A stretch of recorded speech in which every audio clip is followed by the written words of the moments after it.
Hey, Collateral Cinema listeners, Chazzle Dazzle here from the Trial by Air Variety Show podcast. Just taking a few seconds to invite you guys over to what we do. Much like Collateral Cinema, we are a grassroots podcast. We invite bands from all over the world to come in and we dig deep into their souls and find really cool stories to tell you, and there's tons of music every week. So subscribe to us wherever you subscribe to your podcast. We look forward to having you. Tonight on The Director's Cut, we're talking Friday the 13th, one of the all-time classic slasher movie franchises. So stay tuned. The show starts right now.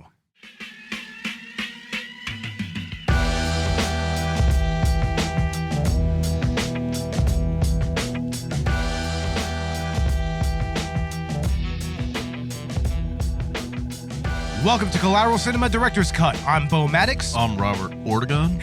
And we are podcasting straight from somewhere in South Texas. And yes, my friends, we are a 420 friendly podcast. So whatever you have, smoke it if you've got it. And ladies and gentlemen, we are weathering the storm right now. Right, Robert?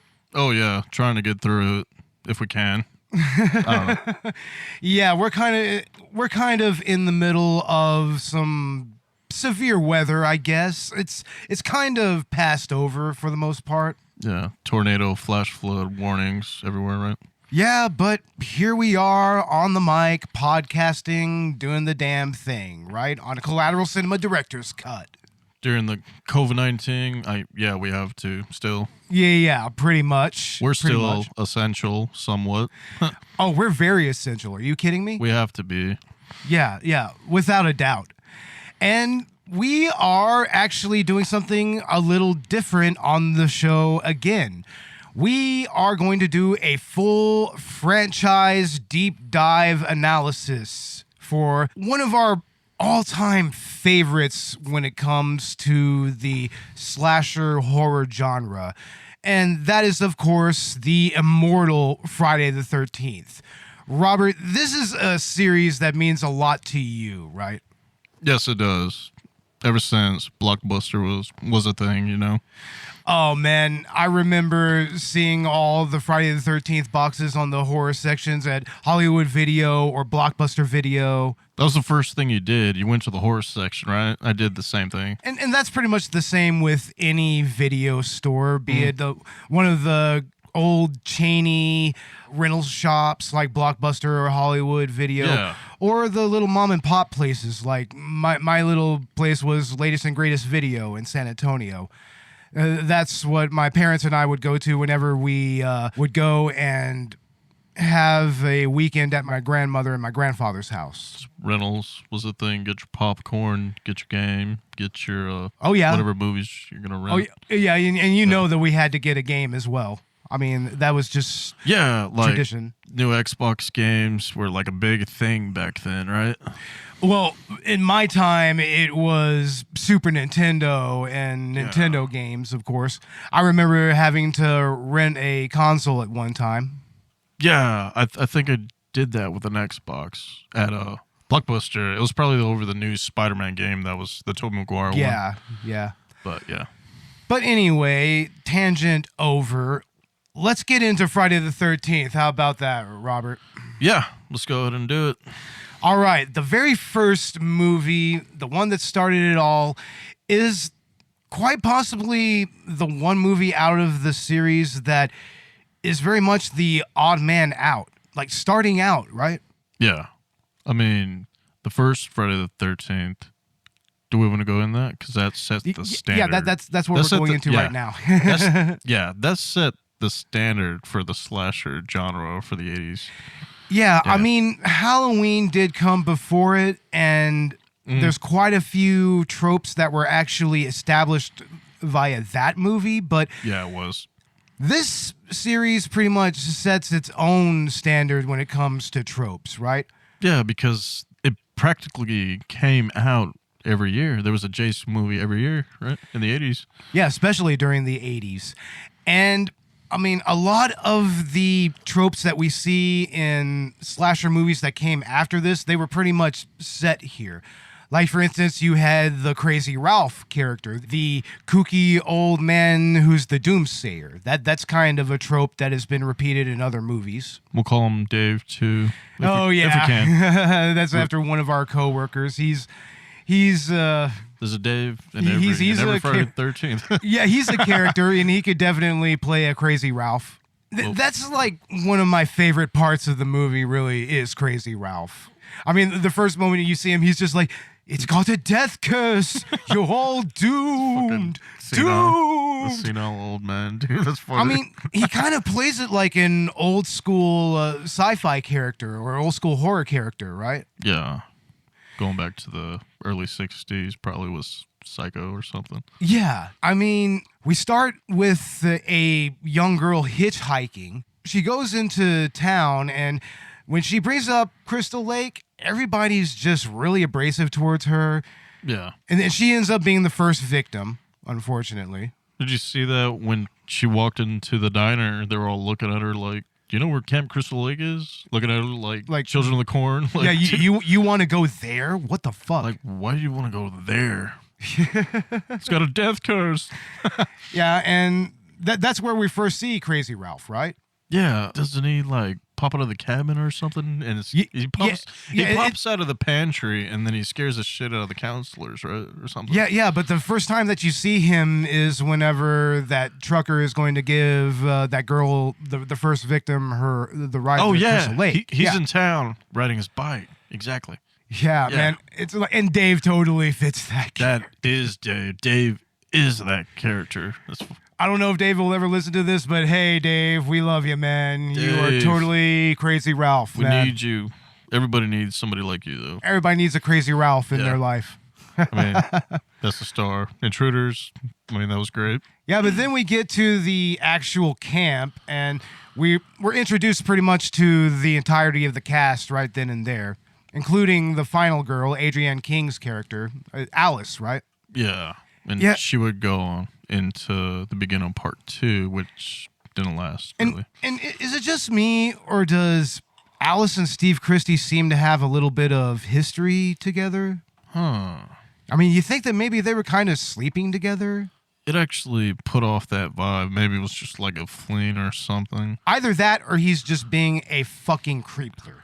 With short shorts and no shirt on. A porn stash, John Holmes style, you know.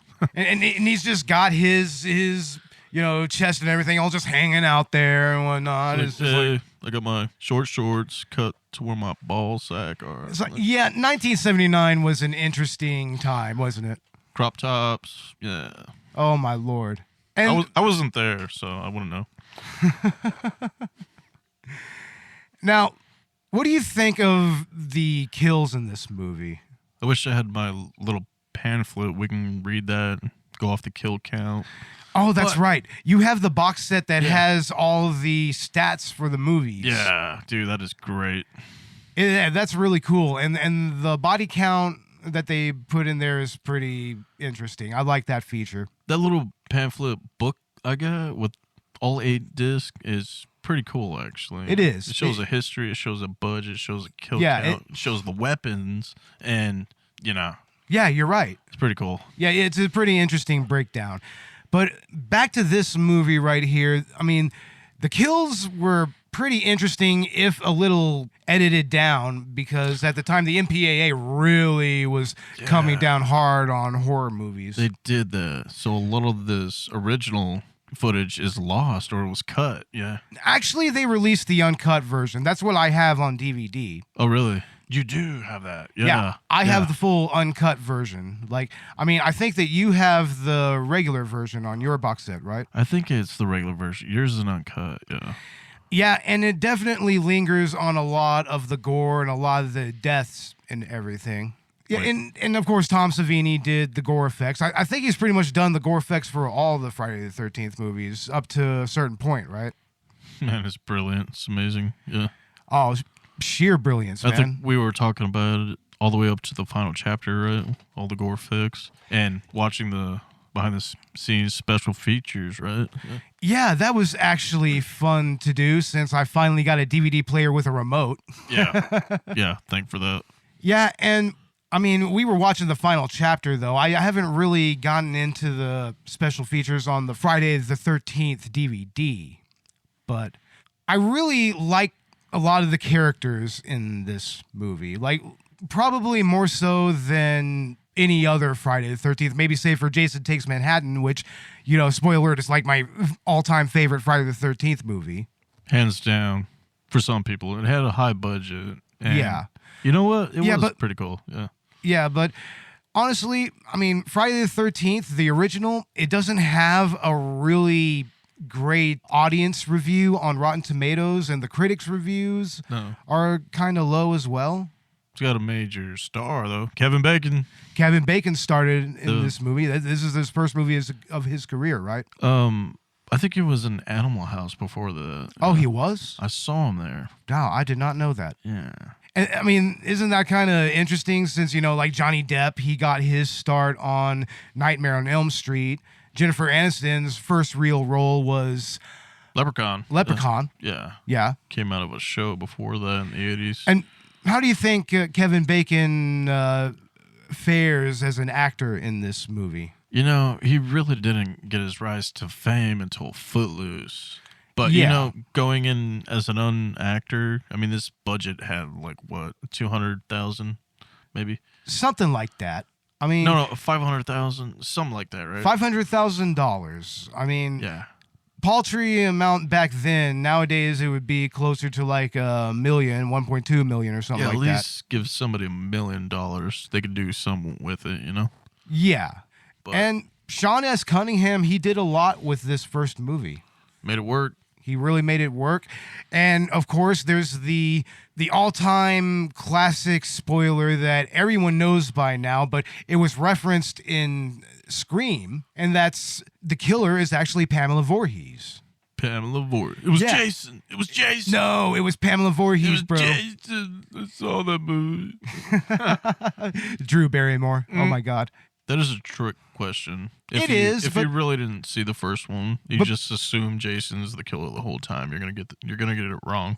But it's one of those things that by now it's kind of known pretty much by cultural osmosis by this point. I think that trick question still holds up. Who was the killer on the Friday the 13th, right? I think it's by this point a little You should bit know of that. A real horror fan would know that. yeah, but it's also kind of a cliche thing to bring up now. Yeah, it is. It's like, I mean, everybody kind of knows this. Dakota Nash don't. Zoomers don't know. Zoomers don't know. Zoomers don't know anything Damn Zoomers. except fork knife. Oh my God, the fork knife. Fork knife and Apex. I don't know. But Robert, just overall, what do you think of the first movie? You know, it set the tone for newcomers, indies. The film just, you know, it started the whole thing, right? Damn. Yeah, For, like, totally. Slumber Party. What is it? When a Stranger Calls. What else? Even Wes Craven coming out of the 70s with, what was that? Last House on the Left? Yeah, and Hills of Eyes. And then he Yeah. goes into Freddy and makes it his slasher. It's like, dude, yeah, the 80s were great. I mean, damn. Yeah, for sure. And I honestly have a real soft spot for the first movie. Yeah. I mean, it's a lot of fun, and it's one of the first actual horror movies that I ever watched that was full-on R-rated when I was a kid. So You know, there's that. You know, I watched these out of order, actually. I didn't see the first one first time. Oh, I see. I see. I think I saw part 2 more than anything, you know? Yeah, and speaking of part 2, let's go ahead and move on to that. Let's move on to part 2. Like, Let's do it. I mean, we all know how Friday the 13th ends. Adrienne King's character, Alice, she manages to defeat Pamela Voorhees, decapitating her, spoiler alert. Spoiler alert, if you hadn't seen it already. And she goes out into that rowboat, drifts for a little while, and then when it looks like everything is hunky-dory, Jason himself just jumps out of the water, grabs her, and pulls her in, and then she wakes up. See, the Jace from 1958 popped out. That's Yeah. funny. It's 1979 at least, right? Right, right. That's funny. What is that? Hallucinating? Who knows, man? Who knows? Because that was the kid Jace. I like to think that maybe it was some kind of hallucination, It's but a hallucination, dude. What is that? it pretty much goes straight into the second movie with Alice. She's home and she's recovering from the trauma of what she experienced, and somehow Jason manages to find her. And it's actually a very memorable kill, I think. Yeah, how did he find her? What is he, a Terminator? Phone book killer? How did he know where to find her? That's a good question. That's why I fully adhere to the canon that Jason Voorhees can teleport.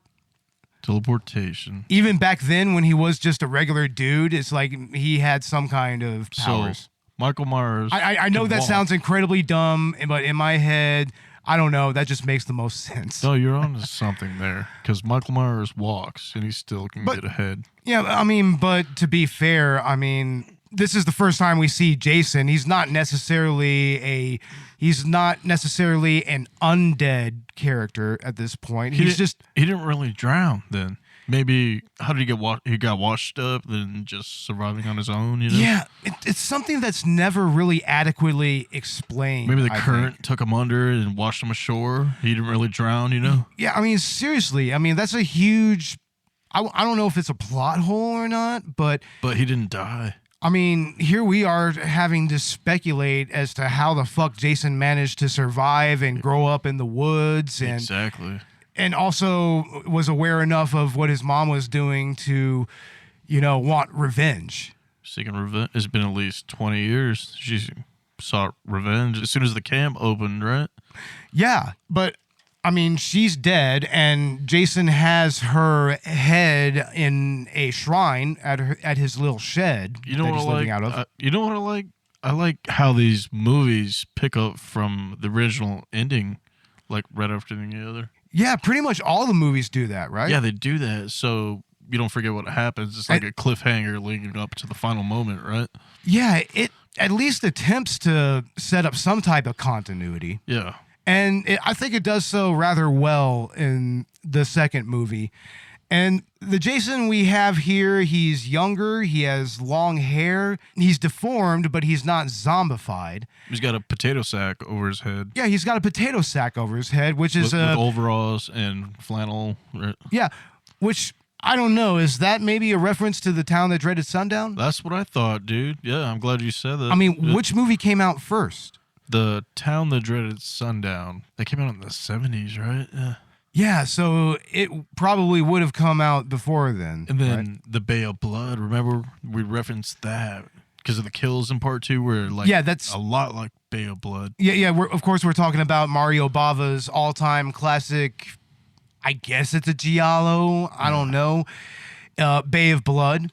Yeah. And yeah, there's a lot of scenes, especially kill scenes, that are pretty much lifted straight from that movie. I'm going to go back and watch that. They have the Blu-ray version. Maybe we can get that on, what is it, eBay? Sorry. Maybe we can find it on eBay. Yeah, eBay, get anything on eBay or Amazon Prime. Yeah, always, of course. And the kills in this movie were just as imaginative, I think.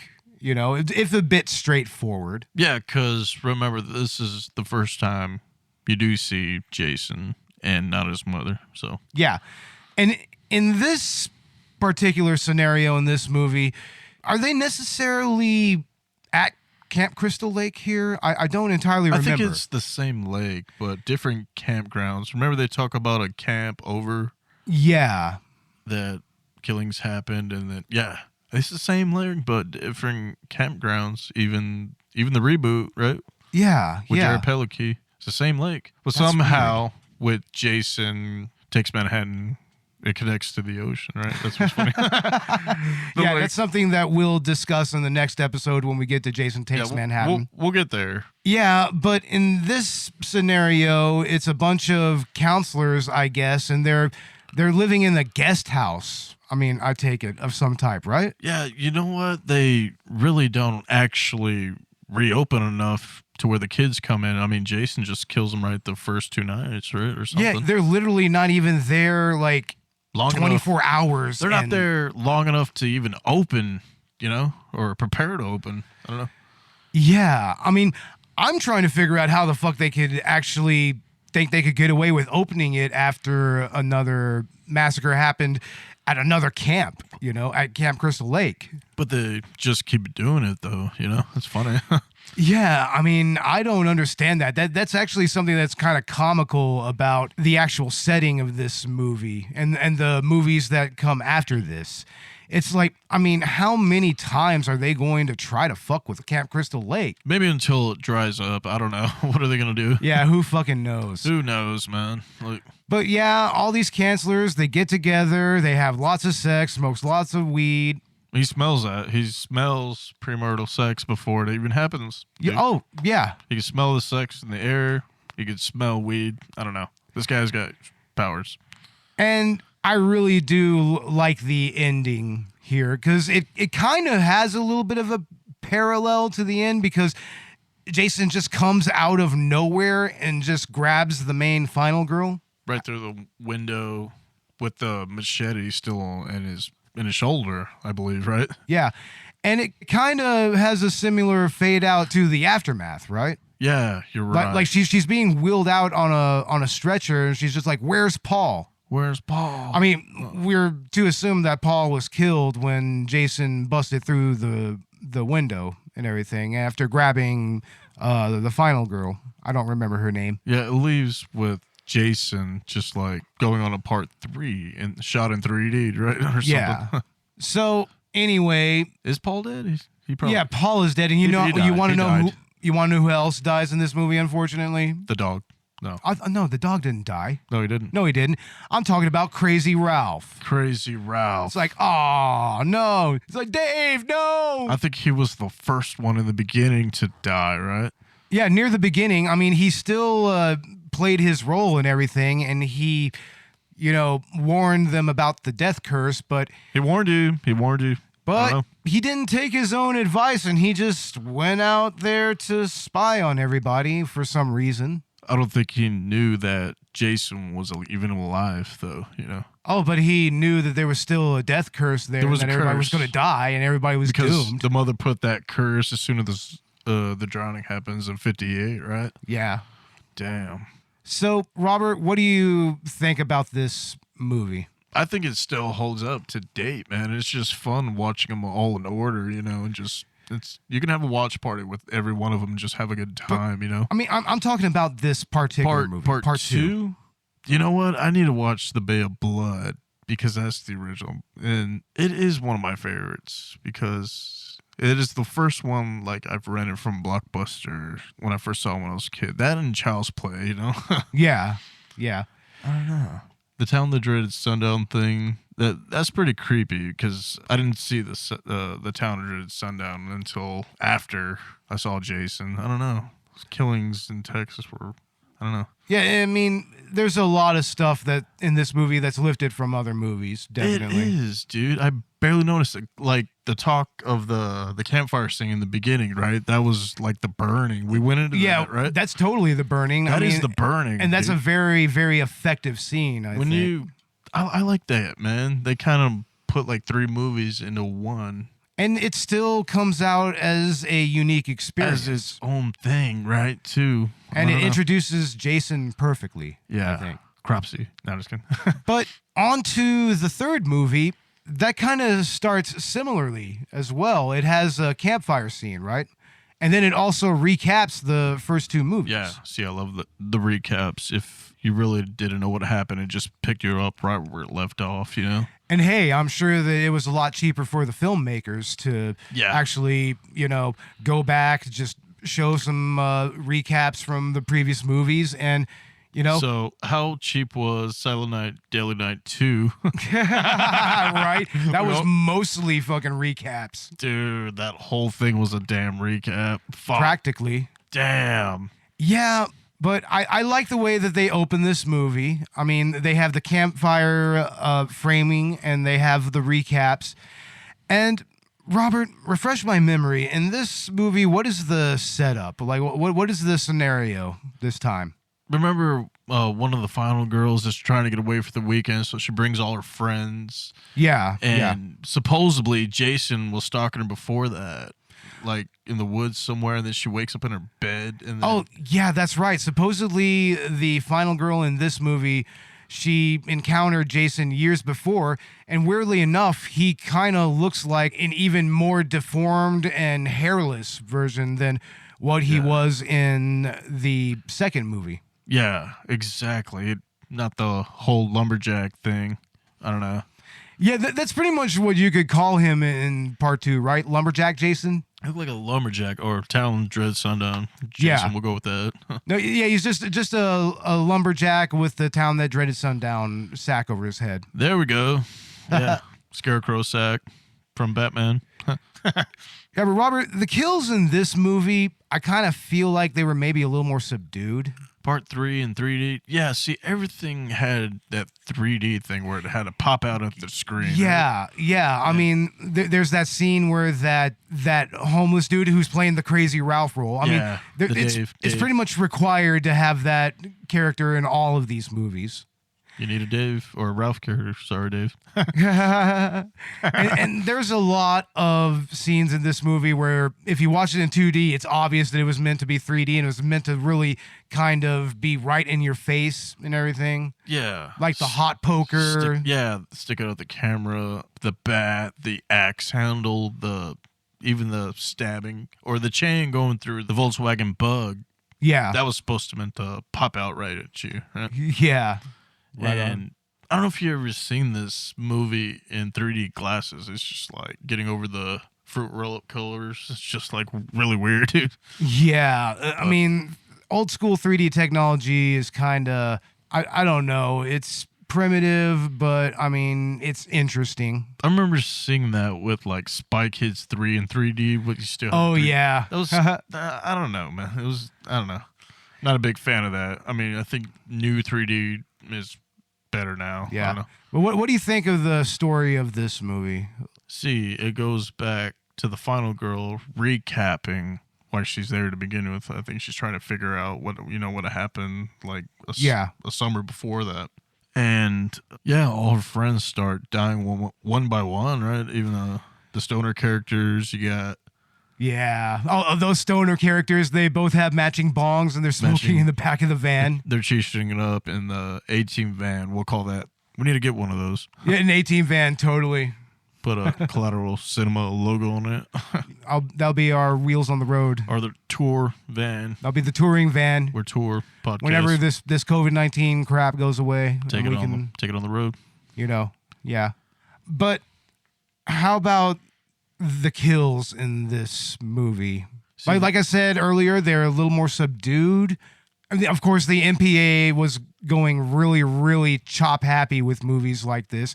I mean, they really hated the Friday the 13th franchise. Man. They chopped some of those movies to shit. Man, like, seriously. Wish we can see them in the original cut, though. Oh, yeah.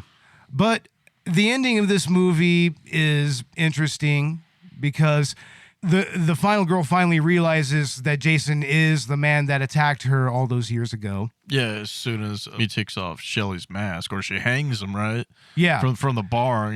Shelly's mask. Yeah. I mean, we forgot to bring up Shelly. He's the character that actually gives Jason his mask, iconic hockey mask. Yeah.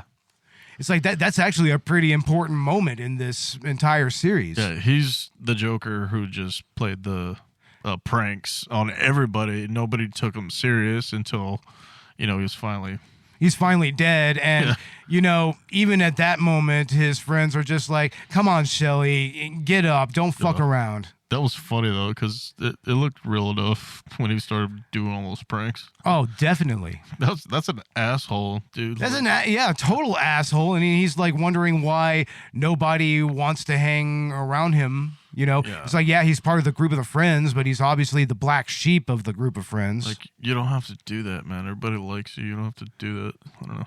Yeah, I mean, I don't know. I mean, I like the character. I think it's funny. It's childish, and it's trying to recap something, maybe something he lost. I don't know. Yeah, but that ending, though, it ends in the barn, and she ends up hitting him in the head with an axe, right? Yeah. And that's ultimately what does him in? Right after she hangs him. And that's right after Jason takes his mask off and leers at her for a little bit like, hey, I remember you. And then buttercream. Buttercream. Buttercream gang. And then puts his mask on and then hits him over the head with the axe. And she goes off into the boat and then kind of picking up from part 1 where the final girl goes in the boat. Yeah. Cops coming at the end. But this time it's not cops coming at the end. Jason looks at her through the window of the main house, and then he comes out. He doesn't have his mask on, and he's just looking at her like, hey, I'm going to come and get you. Buttercream. Oh, my God. I'm just kidding.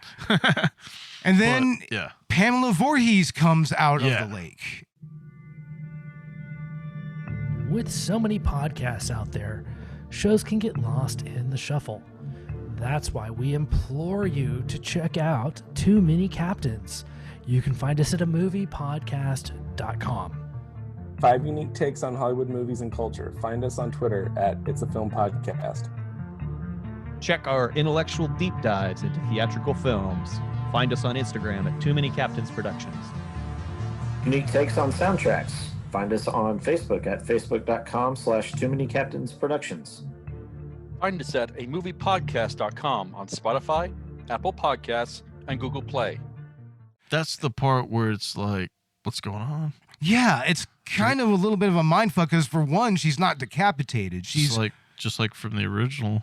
Yeah, it's like, I know that Betsy Palmer was completely fucked, dude. Yeah, I mean, she died and her head came off. Yeah, Pamela Voorhees is dead. It's kind of why I can see why the series went in a more supernatural path, you know? Because right after part 3, we go into the final chapter, and it picks up from all the original kills, all the recaps, like a cliffhanger, I'm saying, Sorry. Yeah, yeah. But Robert, what are your thoughts on this installment in Friday the 13th? Part 3? Remember that bike gang? And then Shelley just runs over the bike because they're like toughening him up. Yeah. That's one of my favorite parts where he just runs over their bikes and takes off.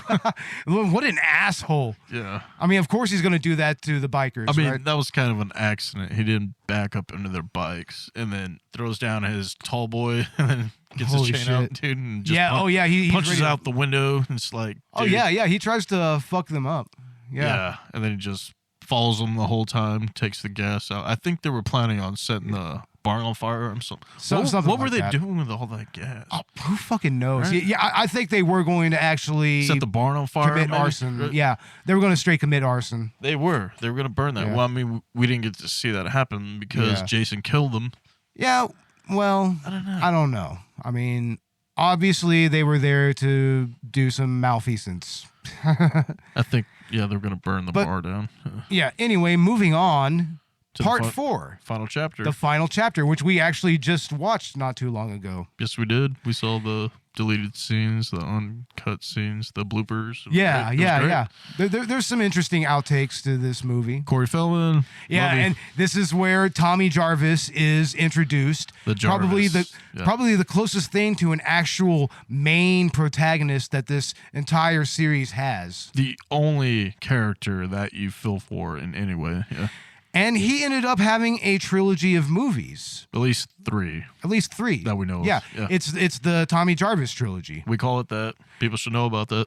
And what's cool about it is you can actually kind of jump right into part 4, even though it's supposed to be the final chapter, the definitive death of Jason. They said that. They said it was going to be the final chapter, but then you had the new beginning. But we won't talk about that. Yeah.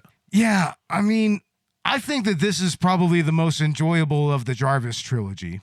If not, maybe one of the more enjoyable movies in the entire franchise. Jason Lives where the Jarvis trilogy ends. Yeah. I like that. Are we watching that right now? No, we just watched that. It's on repeat right now. Oh, we were watching the special features, I guess. Yeah, we were watching that as well. I really like Corey Feldman's role in this movie. I like his performance. I mean, I like that this kid has like an actual talent for special effects and latex mask making and everything. Yeah, that is cool. Yeah, that is really interesting to me. And of course, it was a total shout out to Tom Savini. Like, that's pretty much what he is. He's like a little kid Tom Savini. No, you're right. With the little puppet he had. What was that little animatronic? Dude, that was bad. It was a literal hand puppet, but a very impressive one. Very good. Very good. Yeah, very impressive. Hollywood skills. Yeah.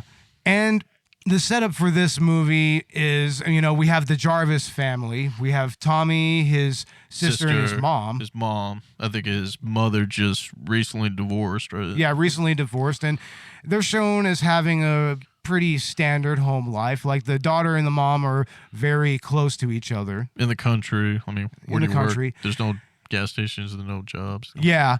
And next door, that's where a bunch of teenagers. That's where it happens. That's where it happens. A bunch of teenagers, including Crispin Glover. Crispin Glover. The big Crispin fly. fucking Glover. McFly. Oh my God. Oh, we've got to bring up his dancing in this movie real quick. God, that's fucking. Oh hilarious. man, we saw some of the outtakes for this shit, and It actually went on longer than it was supposed to. I don't know if what he was doing was moshing or if he was trying to freestyle or something like that. What is but that? They did a dance like that in what was it? Hard House on Highway 5, right? Oh, you're right. Yeah. It was a weird dance, man. Like coming out of the 70s and into the 80s. I don't know. What was that? This was roughly mid 80s, I believe. Yeah, Final Chapters was mid 80s. It's very mid 80s. And instead of having Camp Crystal Lake as a focal point here, I think it is Camp Crystal Lake. is it? Yeah, it's all the same camp. Is it really the same camp? Yeah, but yeah, they end up hiking. The bunch of friends, and then they go swimming in the lake. They get all naked. Remember that? That's the same lake. Yeah, but I don't think that this actually happens at the camp, right? No camp. Just Yeah, a house, two houses. Yeah, like, it's next door to the Jarvis house. on pretty the much. same lake. On Yeah. the same lake. Yeah. And Tommy Jarvis, he's always catching a little bit of a view of some naked women all the time. Like there's that scene where they're all skinny dipping and he's just coming up on them and spying on them. He's just like, whoa, naked people. Whoa! It's like, whoa, there's boobies. Boobies. Boobies. Yeah, and there's that scene where he is just straight up spying on those on that couple having sex and everything, or like it's right out his window. That's hilarious. And his mom comes in. mom comes in and pretty much notices right away. It's like, what is he doing? Getting a little hard on, little half chub. This little fucker. What is he doing? It's like, what are you doing, Feldman? What are you doing? What the fuck are you doing? What do you think about the kills and the effects work in this movie? Oh man, it was a masterpiece, dude. Yeah. Setting up for those entire scenes took. They have a scene that I think is kind of reminiscent of the shower murder and sleepaway camp, where he's backed up against the movie screen and Jason straight up stabs him from behind straight through the screen. Goes all the way down the screen. Goes all the way down. Watching all that pervert stuff on the screen. Oh yeah, he finds those old like 1920 stag films or whatever. Stag films, dude. Black and whites, dude. And of course they're nothing like too incredibly like pornographic, of course. It's just topless. Yeah, it's literally just like a nudie topless thing with 1920s women, With no sound. Just no sound whatsoever. Real to real. And that one obnoxious dude, Crispin Glover's friend, Ted, I think his name is, he's just sitting there stewing over the fact that he just couldn't get any, right? Striked out. I mean, struck out every time. Didn't have what it took, I guess. Just being all weird, But I mean, what's the most memorable kill from this movie? Probably either the cleaver scene with Crispin Glover, actually the same time, where he stabs him with a corkscrew and then he hits him with a cleaver. Yeah. That said it, I think, for me. Straight up. And then when they spiked him to the outside of the doorway. Yeah. And is this the movie where Jason is taken to the morgue and then he kills the that one dude who's trying to get laid by that one nurse? Yeah, see, that is memorable because he's watching all that workout stuff. That workout video, what the fuck is that? That's a real thing. Yeah, it's an actual workout video. Yeah, You can find that. But what are those women doing around in a circle, like humping their butts up and down? What the fuck are they doing? How is that aerobics? Jazzercise aerobics. What is aerobic, or what is exercise about that? Like, what the fuck? Pelvic thruster. I don't know. And of course, I mean, he's trying to watch this while getting it on with this chick who's, I don't understand. She's her. trying to watch the news. There's a killer behind him, and he's wanting to get his rocks off. That's funny. Yeah. That's hilarious. But I mean, he gets dispatched with a bone saw. Yeah, that's one of my favorite scenes too. Yeah. Right when they bone saw him, and then they turn his head around and just completely break it off, you know? Yeah, that was an interesting effect. And then we saw some actual behind the scenes footage of those. We saw the takes on that, and amazing work though. Yeah, it really was. But I mean, Robert, as far as the story of this movie is concerned, what do you think? Oh man, the story with the family next door and the kids coming out for the weekend getting slaughtered. I mean, I think the final chapter stands on its own. I mean, I think you can, but you know what? You can make a film sort of just like the final chapter and it still hold up. Yeah. Just call it its own thing. Man. And also, you know, that ending is pretty badass. It is badass with the machete to the head, and then it just goes down, and then Tommy Jarvis is just hacking him up because he still sees him moving, you know? And this is the final scene, just Tommy looking at the camera, looking like he might be the next Jason. Exactly. And that leads into the... You know what else had an ending like that? The Child's Play. At the end of Child's Play, remember Andy Barclay's like looking? Yeah, you're right. That's weird. I don't know. Was that a thing? I don't know, dude. 80s? But let's go ahead and wrap things up with the fifth movie. Robert, this is kind of an odd one to me. The New Beginning. The New Beginning. Okay. Yeah, that's really odd to me because, I mean, you have Tommy Jarvis in it. This is the second movie in the Jarvis trilogy, but he's not really in this movie that much. He's goes to that little hospital, right? Or it's a group home. A group home. There you go. Yeah. And he's still traumatized from what Jason did to his family. You know how he tore him apart, and yeah, he's having lots of hallucinations. Yeah, he's having flashbacks. He's having hallucinations. Yeah, he's obviously fucked, but he actually takes a back seat to the rest of the kids in this group home, I think. Like, there's that one dude that likes to just walk up and offer a chocolate bar to people, and that ultimately leads to his demise when he walks up to the wrong motherfucker at this group home, tries to give him this chocolate bar, and this dude has obviously got some fucking rage issues and everything. And chopping wood with an axe, just like stay away from him. Dude. And he ends up killing this kid, just chopping him up in the back. And it's jarring because this is the first time in this franchise that we saw somebody other than Jason killing another person. Well, if you didn't know the ending to this movie, then it's a copycat. Spoiler alert. Yeah, spoiler alert. It's a copycat. It's actually one of the EMS dudes. His father. That's his father. And it's, I don't know, that kind of came out of nowhere to me. I'm just like, huh? I mean, the whole time, when all the killings happen, all the elaborate killings, and right up to the final moment to where they kill off the killer, and the whole time you think it's Jason, dude. When I was a kid, it was one of my favorites. It still holds up as one of my favorites. The New Beginning, God, I think he killed them more times than Jason, at least over 21 kills, right? Yeah, this actually has a really high body count. It does. This copycat did more killings than actual Jason did. Yeah, it's like, what the fuck, man? It's like, what happened to you? I mean, I understand you lost your son, but shit. Badass. It's like, why did everybody else have to die? I mean, he pretty much took care of the person that killed his son, right? I think they took him off to jail, right? Yeah, they took him to jail. You're right. The father goes off on a spree, right? Killing everybody, avenging his son, right? Yeah. I mean, it's an interesting angle on Jason and his lore, you know, like actually removing Jason Voorhees from the movie. From the equation. Because he's dead. Tommy Jarvis had killed him. He put him in his grave, right? And we don't see that until after the New Beginning. And we'll go into that in part 2 of Director's Cut of Friday the 13th. So keep watching us. So real quick, what do you think of the kills and the special effects in this movie? They were a labyrinth. I mean, there was a belt scene with the eyes. There was a hedge clipper scene, like the burning. Yeah. I mean, Yeah. what did he stick a road flare in this dude's mouth? Dude, Oh, that was fucking hilarious. badass, dude. That was cool. That was fucking hilarious, man. Damn. What else did he do? Oh, shit. Just, I like, don't entirely Strangled remember a some- girl. Just, I don't know. Yeah. It's like he had more power than Jason. I don't know. Yeah, he killed that one girl in her room while she's doing that weird robot dancing Real- to the 80s pop. Yeah, 80s pop, robot dancing, dude. It's like, well, what the fuck is she even into there? Like, what would that be considered? Like, it's not goth.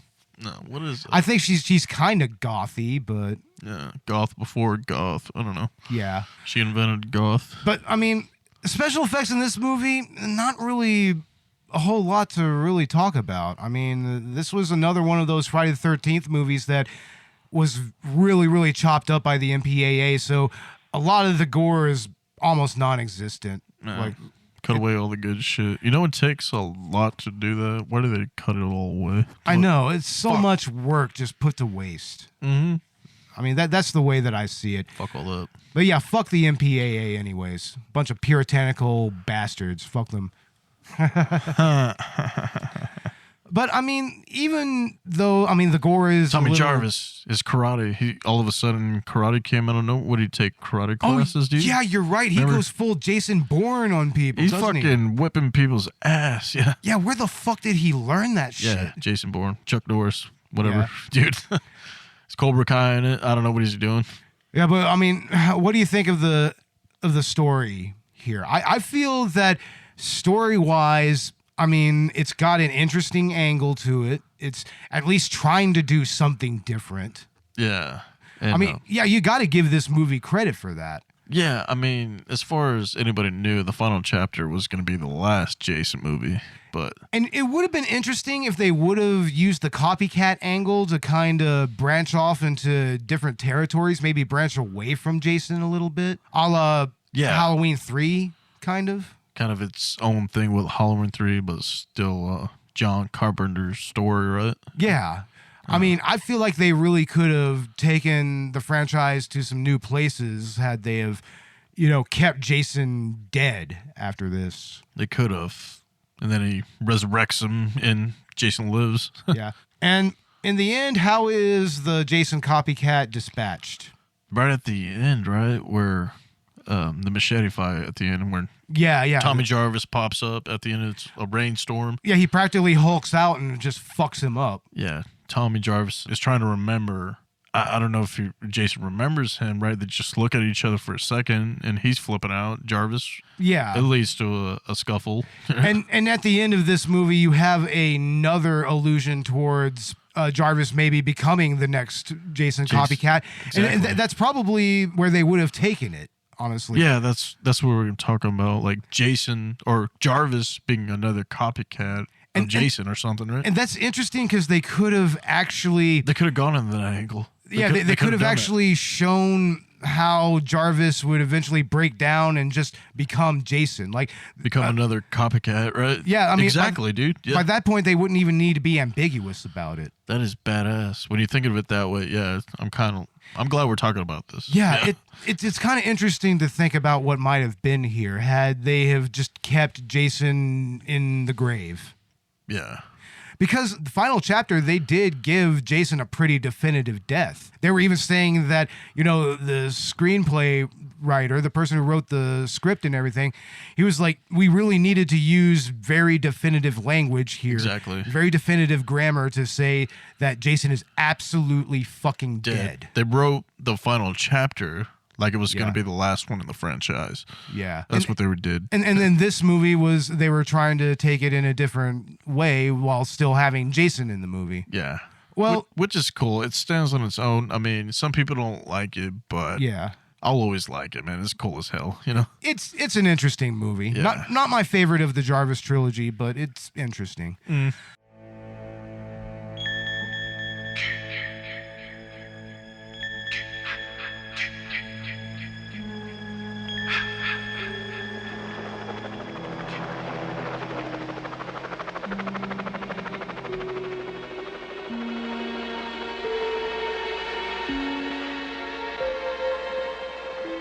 times before, you have felt the terror, known the madness, lived the horror. But this is the one you've been screaming for. Friday the 13th, the final chapter. Jason is back. He moves like a shadow, dark and silent. Sorry you changed your mind? He never utters a word. He doesn't even seem to breathe. Where the hell's the corkscrew? He simply, mindlessly, mercilessly kills. But now, Jason's reign of terror is over. Friday the 13th, the final chapter. Jason's unlucky day.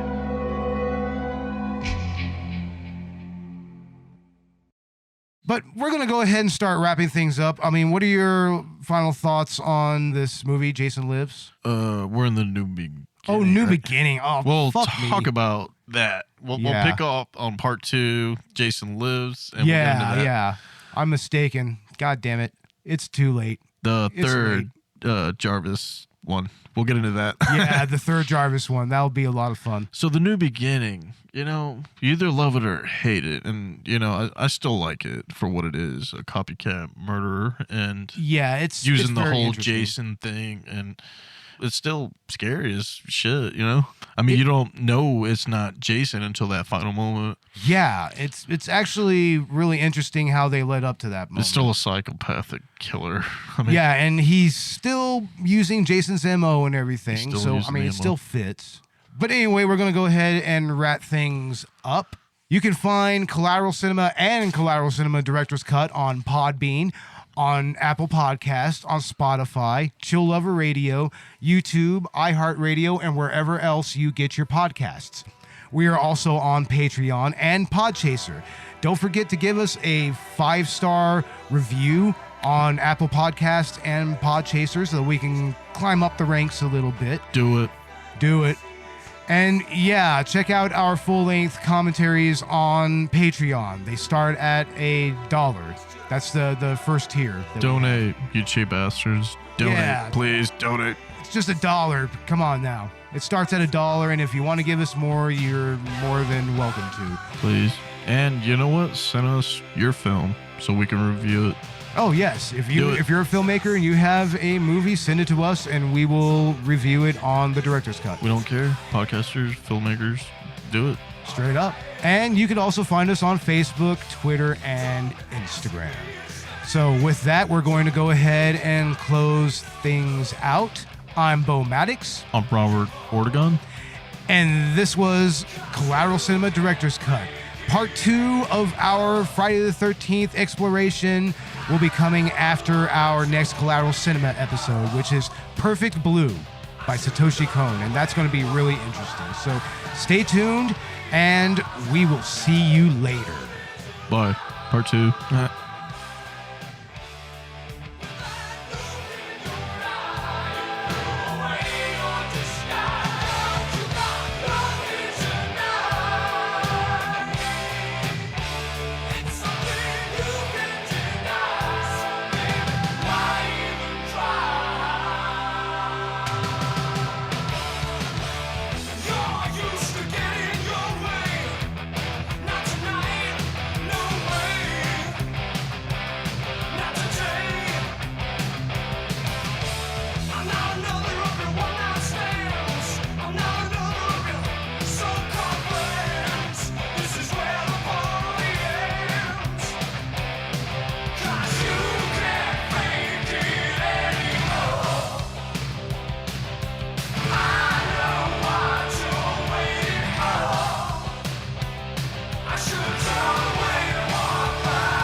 Collateral Cinema is an L Company production. All music and movie clips are owned by the respective creators and are used for educational purposes only. Please don't sue us. We're poor.